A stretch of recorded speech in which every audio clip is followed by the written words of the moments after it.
All right, this is your boy, Dr. E. Harlan Scott, Yes, sir. with your man, Warren B, the Pimp God. Yes, sir. We in the house. We in the house. That's what's up. So we got a special edition today of the Gloves Off Show. So we got a special guest here that's gonna break down some game, and we just gonna dive right into it. You ready? Yes, sir. Let's do it. So, with the current climate and everything that's going on, I know you've been watching some of the stuff with the black men, and the recent event of the gentleman in Minnesota getting kneeled on, basically killed. He was pronounced dead at the hospital. And you know, we out in the DMV, and you see some of these brothers. I showed you a few clips of these brothers, right?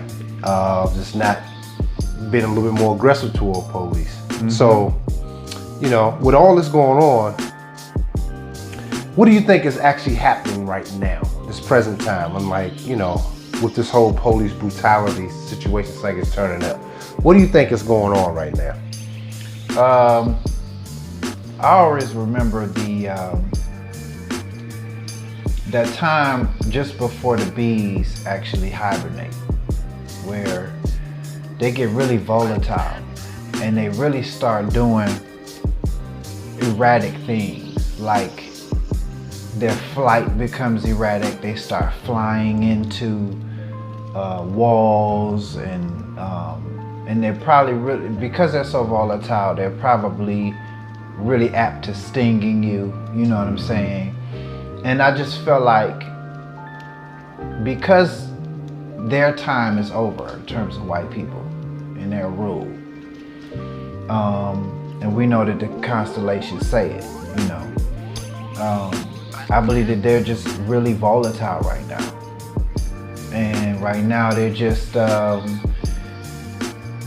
to take as many of us with them as possible, you know. And the death of black people has always been a white projection.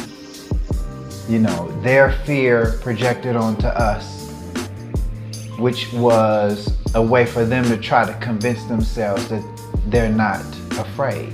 Right. Fear always begets aggression. And so, and I was talking to my dad, he talks a little bit about some of these could be staged, he believed.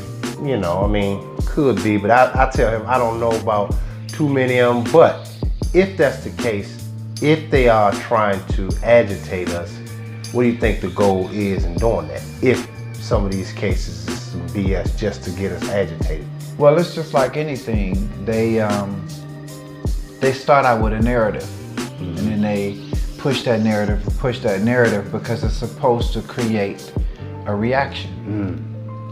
You know what I mean? So whether it's real or whether it's choreographed, right, they know that most people don't govern their own consciousness. So from the top down, code is not to express their open angst against us. Code is speaking in a covert manner. right. So the people that's really off code are the white racists who are openly doing this. Those they're really off code. You know what I'm saying? But from the top down, they express things through certain terminology that's supposed to be communicated to other people at the top, so they understand certain things. But ultimately, the people underneath, the worker bees, that's what police are. Law is written in pen and ink, right, or ink and paper.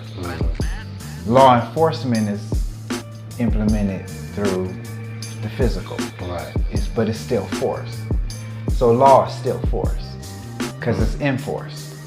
You know what I'm saying? Right. So, and to the white man, his power is justified through force. Whereas he doesn't really have real power. He never did. If he had power, he never would have hung a single black person.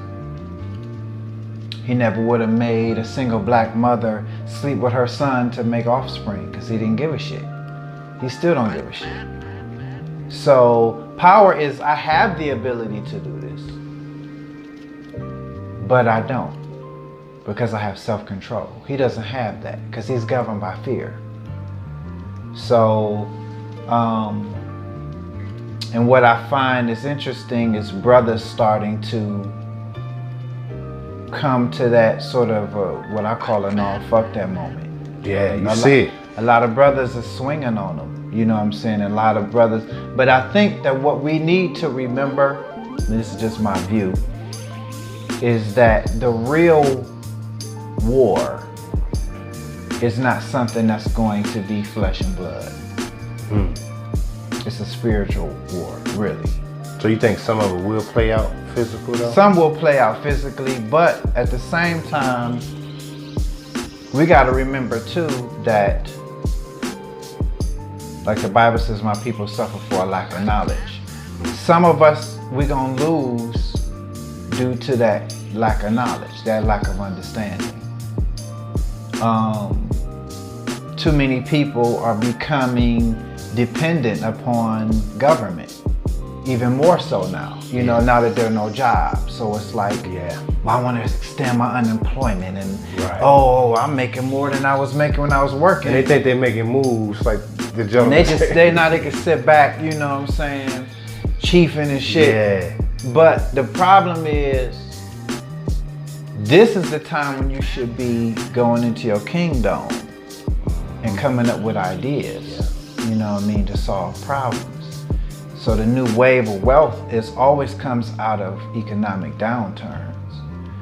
You know what I mean? This is your opportunity to get wealthy and to be the next pioneer, the next icons. But if you relax, because, you know, your unemployment got extended, you know what I mean? It's just really a setup, you know what I mean? So I believe, and what's your thought on this too, is like, largely they're trying to get a lot of people comfortable with this base pay minimum wage. Once they implement everything. And so that kind of takes the drive out of you anyway. It takes the drive out of you. If your rent is paid, you can somewhere eat comfortably, and that's about it. It's like, it makes you docile.